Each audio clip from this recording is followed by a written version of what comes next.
Bonsoir à tous, très heureuse de vous retrouver en ce vendredi 12 décembre sur Monaco Info. Voici les titres de l'actualité. L'espace Léo Ferré bientôt fermé définitivement. Pour marquer le coup, une soirée de clôture avait lieu hier sur le thème Génération 90-2000. Nous y étions. Le grand neuropsychiatre Boris Cyrulnik sera notre invité pour parler d'amour et d'attachement. Il est en principauté pour une conférence à l'occasion de la sortie de son nouveau livre. La galerie Moretti expose en ce moment les œuvres réalisées par les jeunes de Monaco This is Power. Porteurs d'un handicap, ils trouvent en l'art un véritable vecteur de bien-être. Reportage à suivre. Et pour clore ce journal, un focus sur le Métropole. L'hôtel imagine chaque année un Noël grandiose entre délices à la carte et décoration enchanteresse. L'émerveillement est garanti, vous le verrez. Mais avant de développer ces titres, quelques images de cette tradition chère aux Monégasques. À l'approche de Noël, le couple princier s'est rendu auprès des tout-petits ce matin à la crèche-garderie Rosine-Saint-Maury de la Croix-Rouge monégasque afin d'assister à la fête de Noël des enfants et à la remise des cadeaux. Un moment convivial et de partage renouvelé quelques instants plus tard auprès des aînés de la principauté. Au Yacht Club, le prince Albert II et la princesse Charlène ont pris part à la matinée gourmande, soutenue là encore par la Croix-Rouge monégasque. Une grande page se tourne. L'espace Léo Ferré a vécu hier une dernière soirée avant sa fermeture, digne de son histoire. Pour ce moment symbolique, la mairie a convié le public pour un concert Génération 90-2000. Les spectateurs ont replongé dans l'ambiance mythique du Hit Machine avec les plus grands artistes de ces deux décennies cultes, Alban Gingembre, Sylvain Péroumal et Massimo Piantoni. Bonsoir Monaco, vous allez bien? J'entends rien, est-ce que Monaco va bien? C'est un au revoir en musique. Animé par le célèbre duo Charlie et Lulu, cette soirée était la dernière de l'espace Léo Ferré. L'établissement ferme définitivement ses portes, un événement pour permettre au public de profiter d'une ultime soirée festive. C'est une fête, on va tous se retrouver. Les gens ce soir vont avoir 14 ans ou 15 ans, ça dépend, ou peut-être même 8. Et voilà, ils sont là pour oublier leurs soucis et replonger dans les années 90-2000, qui étaient sans doute des années sympathiques. Une soirée extraordinaire pour nous de jouer à Monaco, parce que Monaco, il n'y en a qu'un. Oui, c'était pour dire ça. Voilà, il l'a dit. Au programme donc les tubes des années 90 et 2000, la SketchUp, les L5, Zouk Machine, Boris, Alan Théo, des artistes emblématiques de cette génération se sont succédés sur scène. I'm excited to be around everybody. It's we're like a family. You know, when you're in the industry for so long, everybody becomes a musical family, which is important. And it's the season to be merry because it's Christmas. So for me, I want to do the best I can and entertain everybody. And, you know, we have legendary songs, Music and Lights, Flashback, you know, Illusion. So for me, that's important. And I'm going to slip in a little Christmas spirit for everybody.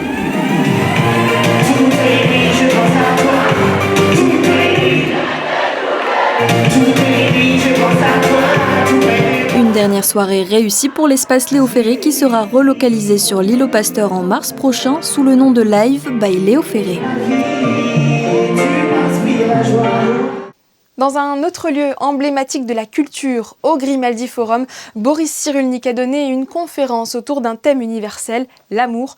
Le célèbre neuropsychiatre était en principauté à l'occasion de la sortie de son nouveau livre intitulé « Quand on tombe amoureux, on se relève attaché ».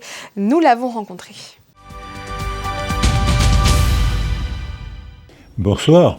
Merci d'être avec nous ce soir pour parler d'un thème assez universel, l'amour. Dans votre travail, vous montrez que l'amour peut être à la fois facteur d'épanouissement et source de souffrance. Qu'est-ce qui fait selon vous que l'amour répare chez certains et fragilise chez d'autres ? Alors l'amour, la plupart du temps, c'est un moment d'extase. Mais parfois c'est tellement intense qu'en effet, ça peut déclencher des angoisses. Mais la plupart du temps, c'est un moment merveilleux, mais c'est un moment qui coupe du monde. Roméo et Juliette s'aimaient beaucoup et ils se moquaient éperdument du conflit que ça provoquait dans leur famille. Ils voulaient simplement être ensemble. L'amour est fusionnel et il désocialise, puisque je veux être, moi, amoureux, je veux tout le temps être avec ma belle, et inversement. C'est-à-dire que l'amour désocialise, alors que l'attachement, au contraire, donne accès à la liberté Elle me donne tellement confiance en moi que je peux explorer et tenter l'aventure sociale. Voilà, on y vient à ce terme de l'attachement. Quand on tombe amoureux, on se relève attaché. C'est le titre de votre ouvrage. Est-ce que vous pouvez nous l'expliquer? Parce que donc on sous-entend qu'on peut être amoureux sans être attaché. Et oui, le coup de foudre, je peux tomber amoureux d'elle et ça ne tient pas, c'est un coup de foudre. Une semaine ou deux après, je me demande comment j'ai fait pour tomber amoureux d'elle. La foudre a frappé, mais il n'y a pas eu de relais de l'attachement. Donc c'est un moment amoureux, délicieux, intense, parfois angoissant et qui ne dure pas. Est-ce que vous êtes d'accord avec ça? C'est le quotidien qui crée l'attachement, mais le quotidien tue aussi beaucoup de couples. Mais oui, exactement. C'est-à-dire que pendant le quotidien, la vie de tous les jours, on tisse le lien de l'attachement, mais si on n'entretient pas, ça devient une routine.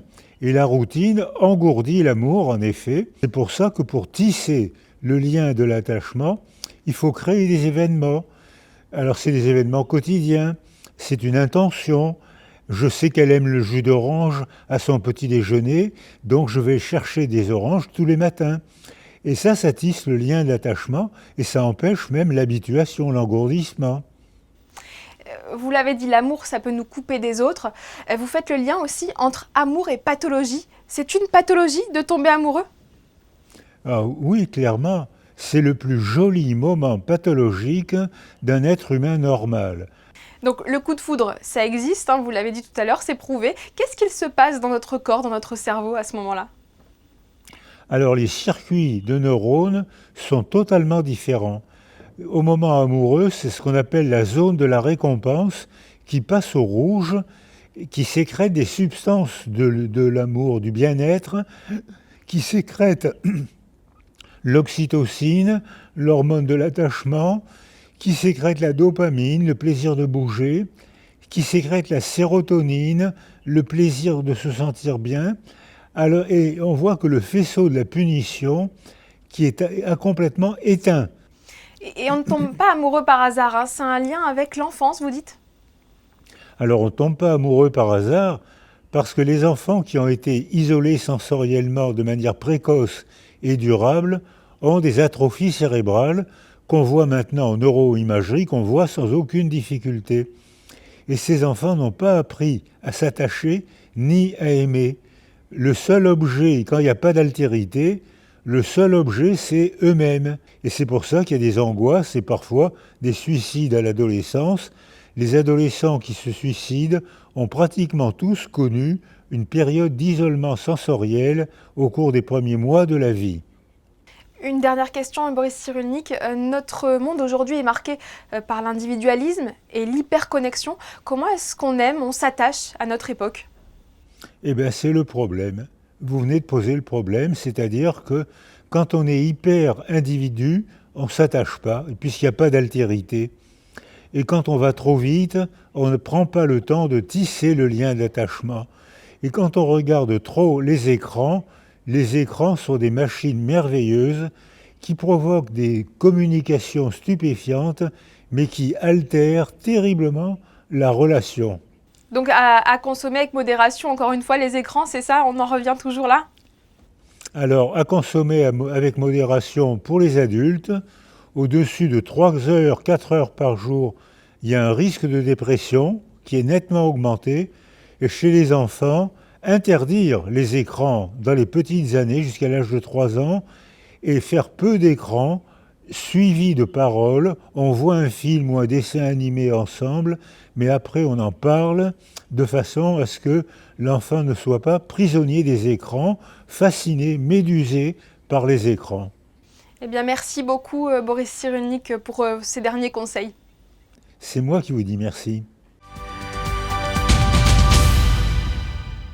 Une exposition à ne pas manquer. Les jeunes en situation de handicap, accompagnés par l'association Monaco Disease Power, présentent une nouvelle exposition à la Galerie Moretti.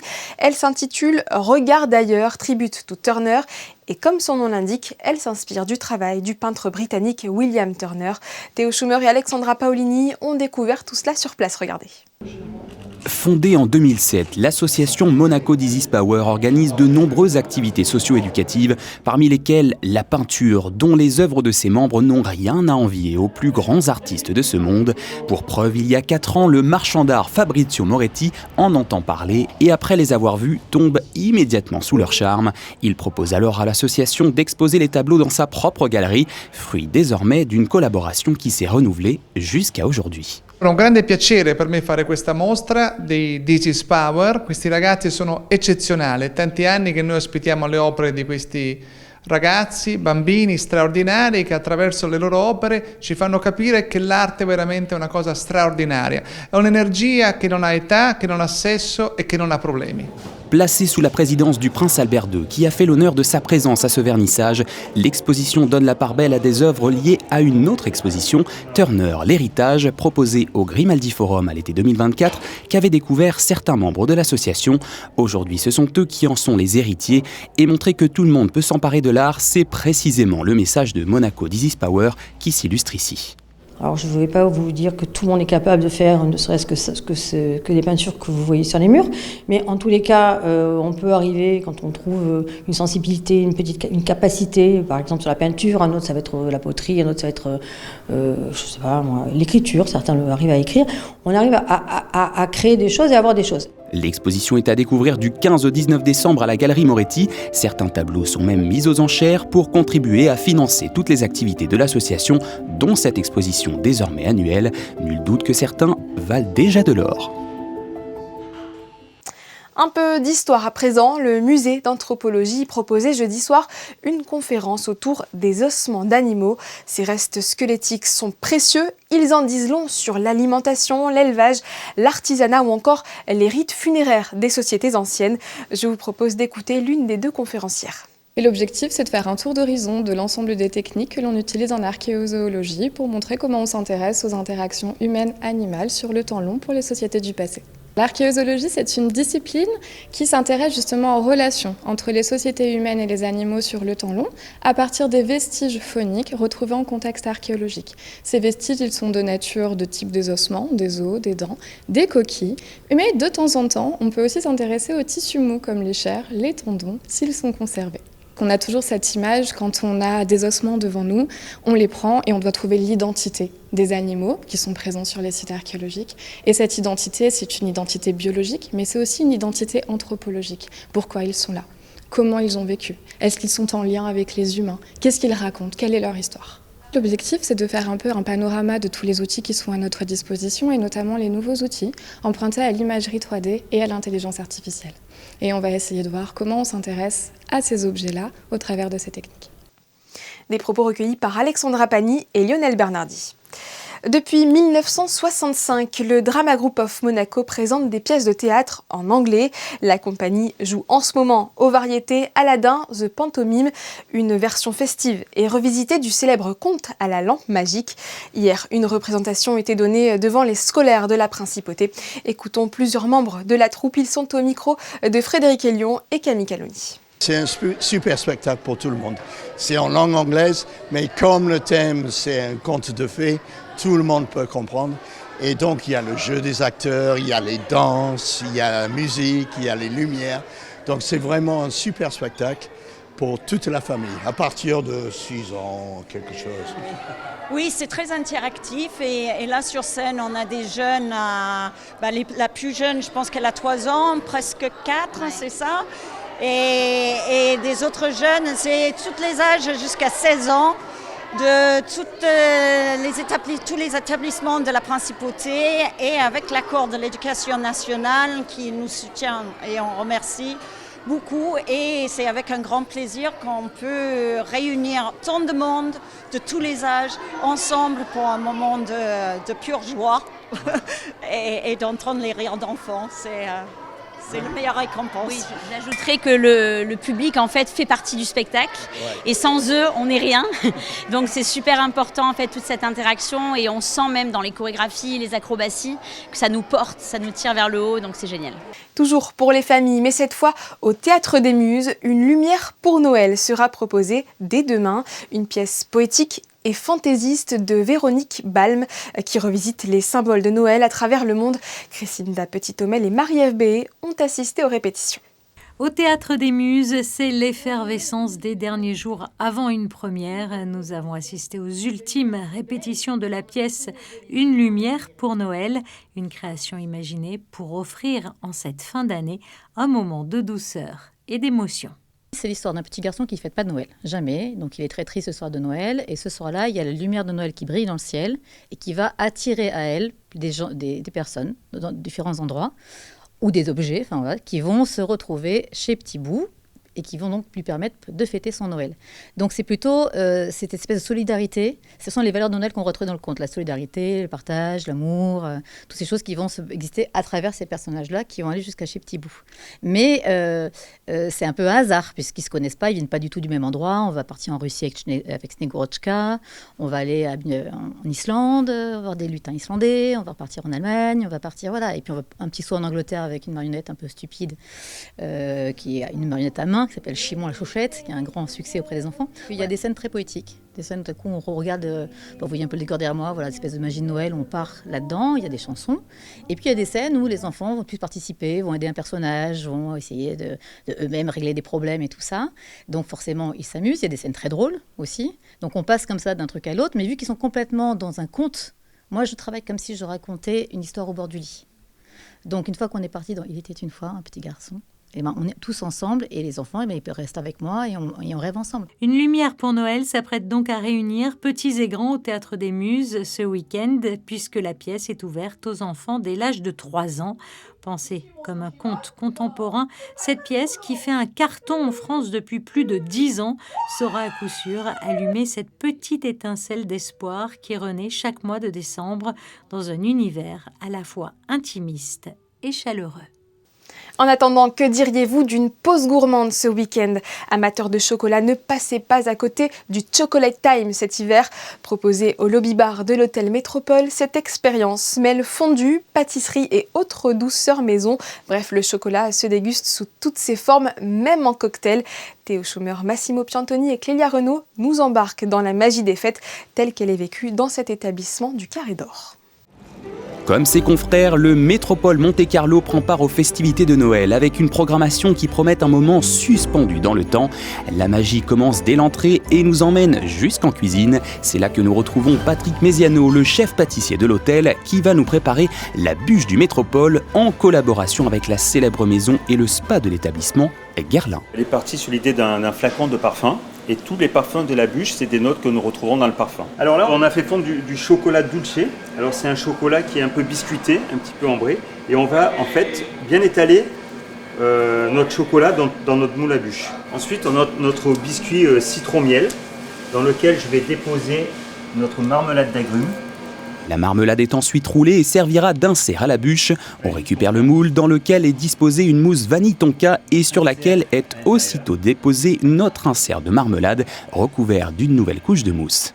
Ensuite, pour finir la bûche, on vient insérer un croustillant qui est fait à base de chocolat dulce, zeste d'orange, praliné.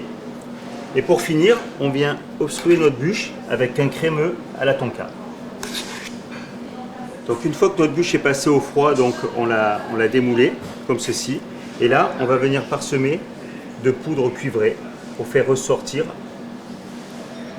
toutes les petites abeilles, le petit dessin de la bûche. Donc voici notre bûche, une fois terminée, son rendu. On retrouve vraiment le détail du flacon Guerlain. Vous avez les petites abeilles, vous avez le petit capuchon, vous avez ici le petit médaillon. Et alors la seule chose qu'on a changé, donc on a mis Hôtel Métropole by Guerlain. Pour la petite histoire, le fameux flacon aux abeilles dont s'inspire cette bûche est un parfum créé en 1853 par la maison Guerlain à la demande de l'empereur Napoléon III pour sa future épouse qui deviendra l'impératrice Eugénie, d'où les abeilles, symbole impérial.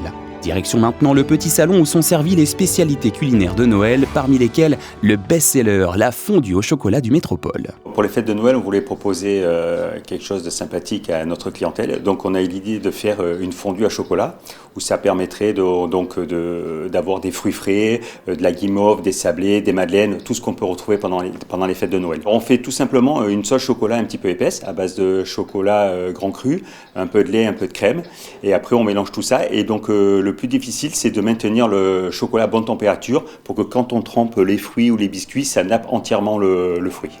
Le Chocolate Time a lieu tous les après-midi et la période de Noël réserve encore d'autres surprises au Métropole, des activités signées Miss Rose, la direction artistique de l'hôtel, à commencer par la décoration, toujours dans le style bibliothèque, fidèle à l'établissement, mais version Noël. Une décoration dans les teintes Bourgogne et bleu, et vous verrez à travers l'hôtel donc des livres qui ont recréé tous ces contes de Noël et également créés en forme de sapin, donc c'est assez magnifique. En termes d'activité, tourné vers l'activité musicale évidemment, avec un pianiste tous les soirs du 18 au 30, le Père Noël qui passera comme chaque année, malgré son programme assez chargé, au Métropole en fin d'après-midi le 24, et des ateliers créatifs également le 24 et le 31 décembre pour les enfants. Toutes les activités se prolongeront jusqu'à début janvier, y compris le Chocolate Time, de quoi encore bien profiter de l'esprit de Noël, même après l'heure. Sur ces images féeriques, nous refermons cette édition. Merci de l'avoir suivi. À venir, les prévisions météo d'Alban Gingembre. Mais juste avant, instant nostalgie. Notre photographe Stéphane Dana nous propose un saut dans les années 90-2000. Les tubes des 2 décennies ont enflammé l'espace Léo Ferré hier soir. Il s'agissait du dernier spectacle dans la configuration actuelle de la salle qui sera relocalisée prochainement à l'îlot Pasteur. Belle soirée à tous et à demain 19h.